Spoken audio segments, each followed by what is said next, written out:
శ్రావణ మాసంలో శివపూజ తర్వాత 3 సార్లు చప్పట్లు కొట్టాలంట. ఎందుకో తెలుసుకుందాం. శ్రావణ మాసం అంటే శివ భక్తులకు ఎంతో ముఖ్యమైన సమయం. ఈ నెలలో శివుడిని పూజిస్తే ఎన్నో సత్ఫలితాలు కలుగుతాయని పురాణాలు, పండితులు చెబుతున్నారు. అందుకే ఈ సమయాల్లో శివాలయాలు భక్తులతో నిండిపోతుంటాయి. ముఖ్యంగా సోమవారం రోజున శివుడికి ప్రత్యేక పూజలు చేస్తారు. ఉదయం స్నానం చేసి బిల్వపత్రాలు, పాలు, తేనె, నెయ్యితో శివలింగానికి అభిషేకం చేస్తే శివుడు ప్రసన్నుడవుతాడని చెబుతారు పండితులు. శ్రావణ మాసంలో భోళే శంకరుడిని భక్తి పూర్వకంగా పూజిస్తే అనేక రకాల పాపాలు తొలగిపోతాయని నమ్ముతారు. అనారోగ్య సమస్యలు తగ్గుతాయని, కుటుంబంలో శాంతి స్థిరపడుతుందని, ఆర్థిక సమస్యలు కూడా దూరమవుతాయని నమ్మకం.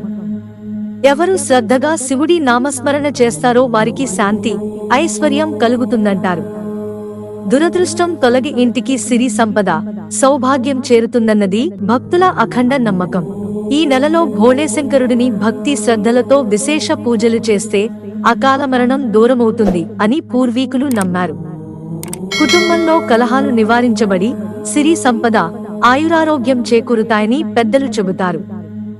ముఖ్యంగా బిల్వపత్రాలతో అభిషేకం చేస్తే శరీరానికి, మనస్సుకు శాంతి లభిస్తుంది. పాలు, తేనె, నెయ్యితో శివలింగానికి అభిషేకం చేస్తే పాపక్షయం జరుగుతుందంటారు. శ్రద్ధగా నామస్మరణ చేస్తే రుద్రాక్ష ధారణ చేసినట్లే ఫలితం లభిస్తుంది. ఈ శ్రావణంలో ఒక్కసారి కూడా శివుని కృపకు పాత్రులైతే సకల కోరికలు తీరుతాయని శివ భక్తులు నమ్మకం.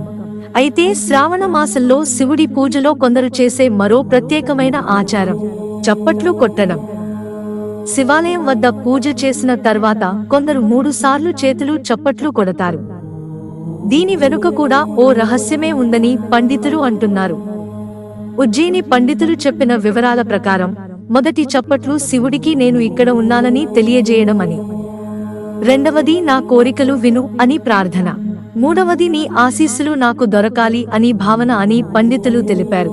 పురాణాల ప్రకారం రావణుడు కూడా శివారాధన తరువాత 3 సార్లు చప్పట్లు కొట్టాడట. అందుకే లంక రాజ్యం అతనికి లభించిందని చెబుతారు. రాముడు సముద్రంపై వంతెన కట్టే ముందు శివుని ఆరాధించి 3 సార్లు చప్పట్లు కొట్టాడట.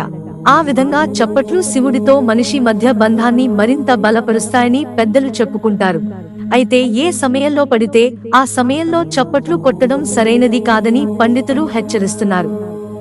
దేవతలకు కూడా విశ్రాంతి సమయం ఉంటుందని, ఆ సమయంలో చప్పట్లు కొట్టడం శుభప్రదం కాదని చెబుతున్నారు. ఉదయం లేదా పూజా సమయంలో మాత్రమే ఈ ఆచారాన్ని పాటిస్తే మంచిదని సూచిస్తున్నారు. కాబట్టి ఈ శ్రావణ మాసంలో శివుడిని భక్తి శ్రద్ధలతో పూజించండి. భక్తిపూర్వకంగా ఆచారాలు పాటించి 3 సార్లు చప్పట్లు కొట్టి మీ ప్రార్థనలు శివుడి చెవిలో చెప్పుకోండి. భోళేశంకరుడి దయ ఉంటే సకల కష్టాలు తొలగిపోతాయని, సుఖ సాంత్వన కలుగుతుందని పెద్దలు చెబుతున్నారు. శివుడి ఆశీస్సులు మీ కుటుంబానికి శాంతి, సిరి సంపదను అందుతాయి. మిత్రులారా, ఛానల్ సబ్స్క్రైబ్ చేసుకోవడం మర్చిపోకండి. ధన్యవాదాలు.